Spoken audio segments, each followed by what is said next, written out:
Halo guys, kembali lagi di channel Mas Raka dan Dek Rafa. Jangan lupa komen dan subscribe.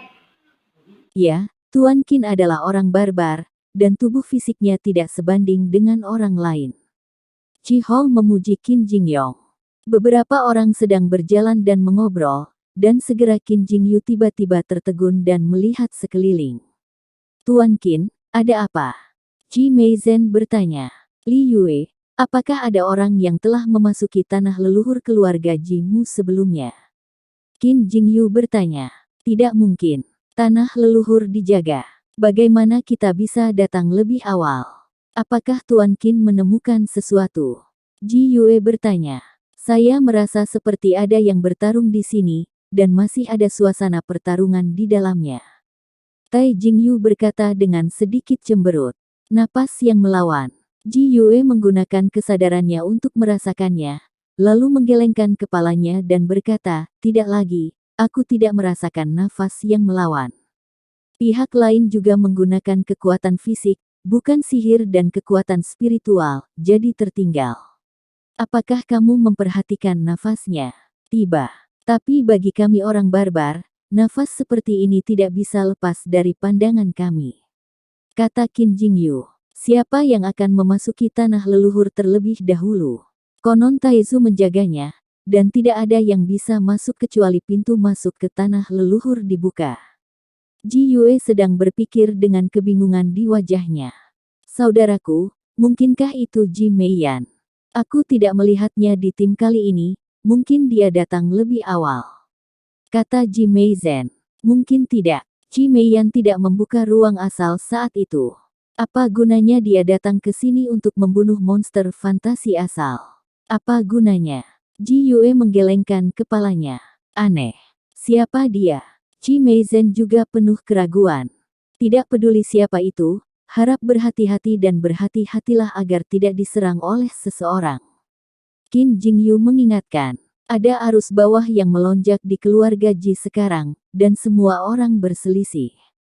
Bahkan jika mereka melakukan serangan diam-diam di negeri ini, tidak akan ada orang di luar. Orang-orang mengetahuinya. Tiba-tiba terdengar raungan keras, dan monster fantasi asal muncul. Qin Jingyu mengikuti monster fantasi asal untuk bertarung, sementara Chen Ping mengikuti Ji Meiyan ke kedalaman tiang gunung. Semakin jauh Anda masuk lebih dalam ke tiang gunung, semakin kuat binatang fantasi asal jadinya. Namun, membunuh binatang fantasi asal yang kuat dapat meningkatkan kemungkinan memahami asal-usulnya, jadi Chen Ping terus memperdalamnya. Ketika Qin Jingyu melihat ini, dia langsung bersemangat sebelum Ji Yue bisa mengatakan apapun. Qin Jingyu bergegas maju. Memasuki. Chen Ping, jika kita terus menggali lebih dalam, kita tidak akan tahu seberapa kuat binatang fantasi asal-usul itu. Saya pikir kita masih punya. Jangan terlalu dalam. Li Meiyan tampak sedikit gugup saat melihat Chen Ping berjalan lebih jauh ke tiang gunung. Jangan khawatir, jika aku benar-benar bertemu dengan binatang fantasi asal yang kuat, aku bisa menggunakan keterampilan dan senjataku. Aku tidak akan melakukannya. Bermasalah. Chen Ping tersenyum ringan. Tapi saat Chen Ping selesai berbicara, 3 binatang hantu asli muncul bersama-sama. Ketiga binatang hantu asli membentuk postur mengelilingi dan datang ke arah Chen Ping dan yang lainnya. Melihat pemandangan ini, Chen Ping tidak bisa menahan cemberut. Lalu ekspresi Ji Meiyan juga sedikit berubah, dan dia menarik pakaian Chen Ping. Mengapa ketiga binatang fantasi asli ini terlihat berbeda? Ji Meiyan bertanya pada Chen Ping. Memang sedikit berbeda.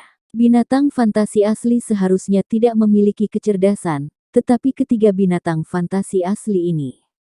Dia sebenarnya tahu cara mendekat dengan cara melingkari, dan sepertinya dia memiliki kecerdasan spiritual.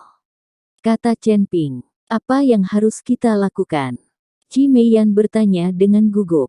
Kamu bersembunyi, mungkin setelah aku menghancurkan ketiga monster hantu ini, aku bisa memahami asal mula sistem logam. Chen Ping meminta Li Meiyan untuk bersembunyi. Kalau begitu hati-hati, ini adalah 3 binatang fantasi asli. Jika tidak berhasil, gunakan saja keterampilan dan senjata. Qi Meiyan memperingatkan Chen Ping. Setelah mengatakan itu, Li Meiyan bersembunyi dan menatap Chen Ping dengan tenang. Tiga binatang fantasi asli tidak peduli dengan Qi Meiyan, tetapi berjalan menuju Chen Ping selangkah demi selangkah. Menutup, Chen Ping meraung dan memimpin dalam menyerang tiga binatang fantasi asli. Melihat penampilan berani Chen Ping, Qi Meiyan merasa senang sekaligus khawatir.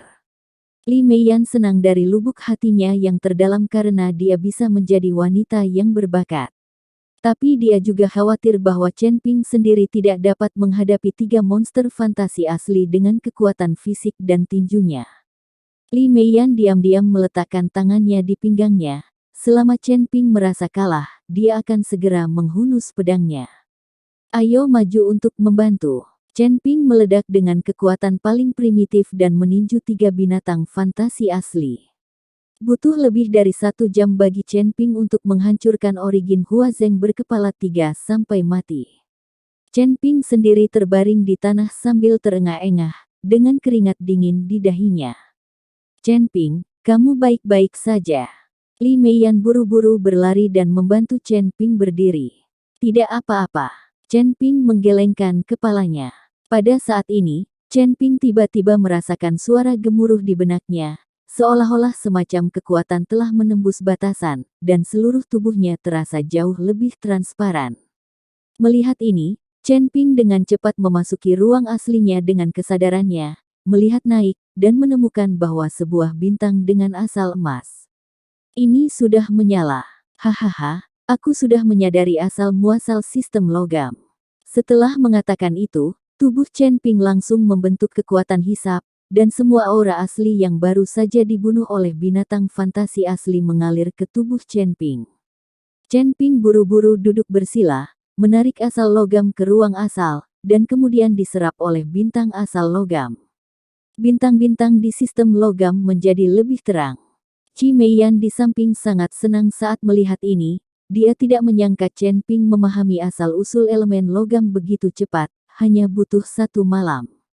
Setelah Chen Ping menyerap nafas asli yang masuk ke dalam tubuhnya, dia berdiri perlahan, merasa sangat bersemangat di dalam. Dengan asal mula sistem logam, kekuatan tubuh emas Chen Ping yang tidak bisa dihancurkan akan meningkat secara eksponensial siapa yang ingin menyakitinya. Ini sama sulitnya dengan mencapai langit. Sekarang Chen Ping memiliki asal mula logam, asal mula guntur dan kilat, asal mula ilusi, dan asal mula api. Jika dia dapat mengumpulkan asal mula 5 elemen, dia mungkin dapat membuka aura yang lebih kuat. Chen Ping juga memiliki manik pengikat angin di tangannya, dan dia mungkin dapat menggunakan manik pengikat angin untuk memahami asal-usul Tao Feng. Chen Ping tidak tahu bahwa apa yang dia pikirkan sekarang adalah sesuatu yang tidak berani dipikirkan orang lain. Seorang biksu alam fusion sekarang memiliki 4 asal, dan dia masih belum puas. Dia benar-benar gila. Sekarang setelah kamu memahami asal mula sistem logam, kamu dapat menyerap aura asal-usul yang tidak dimiliki di area ini, dan kamu tidak perlu mengambil risiko untuk membunuh binatang fantasi asal itu. Qi Meiyan berkata pada Chen Ping, jika kamu membunuh binatang fantasi asli, apakah aura aslinya akan menjadi lebih kuat? Chen Ping bertanya. Tentu saja. Binatang hantu asli adalah aura asli pemiliknya yang terlalu kuat dan terkondensasi bersama. Jika kamu membunuh binatang hantu asli, tentu saja kamu akan mendapatkan lebih banyak aura asli. Qi Meiyan mengangguk. Oke, kalau begitu ayo kita bunuh. Kali ini kita tidak harus menggunakan tangan kosong. Chen Ping memutuskan untuk membunuh binatang fantasi asli untuk menyerap aura aslinya. Hanya dengan cara ini dia dapat menyerap aura paling orisinal dalam waktu singkat.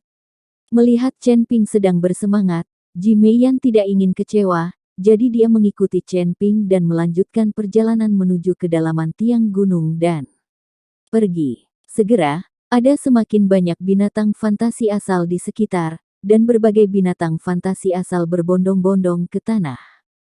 Chen Ping dan Qi Meiyan terbang di udara, melihat binatang fantasi asal di bawah, mereka tidak bisa tidak terkejut. Karena jumlah monster fantasi asal di bawah jauh melebihi ekspektasi Chen Ping. Tetapi dihadapkan dengan begitu banyak sumber daya, Chen Ping tidak mau pergi.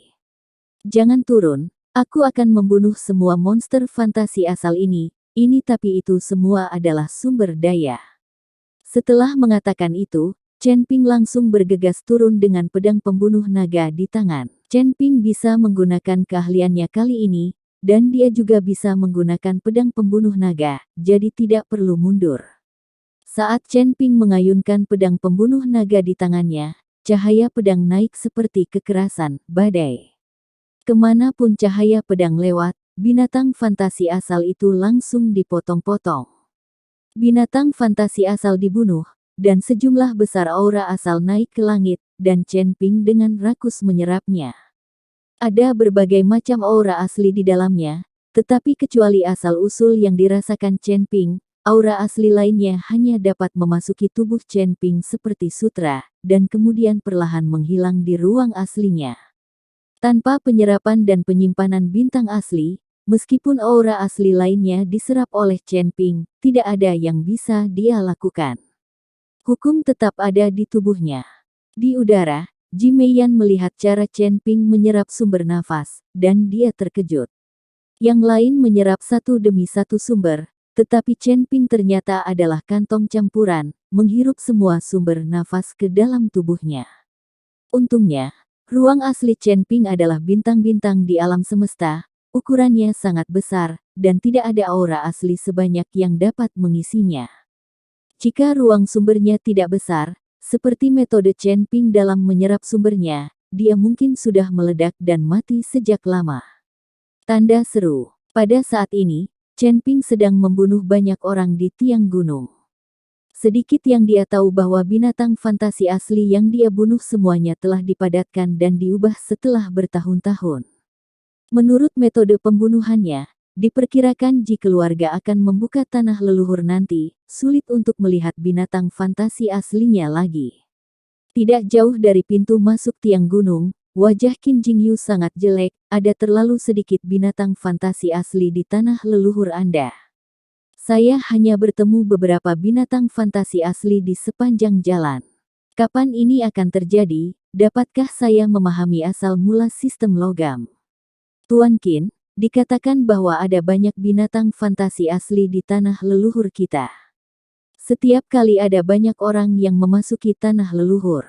Ada 10 orang, tapi tidak banyak yang bisa memasuki tiang gunung ini untuk berburu binatang fantasi aslinya.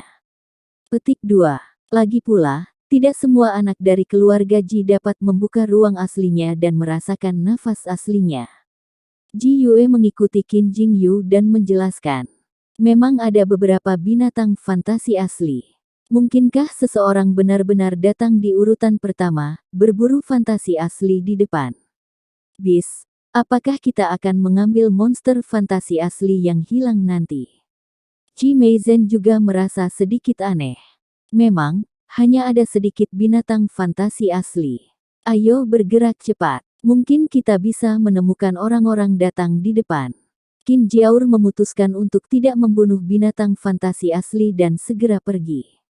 Masuk lebih dalam ke tiang gunung untuk melihat apakah ada orang masuk lebih dulu. Ji Yue dan Ji Meizhen sama-sama mengangguk dan menyetujui usulan Qin Jingyu, jadi mereka bertiga mempercepat langkah mereka.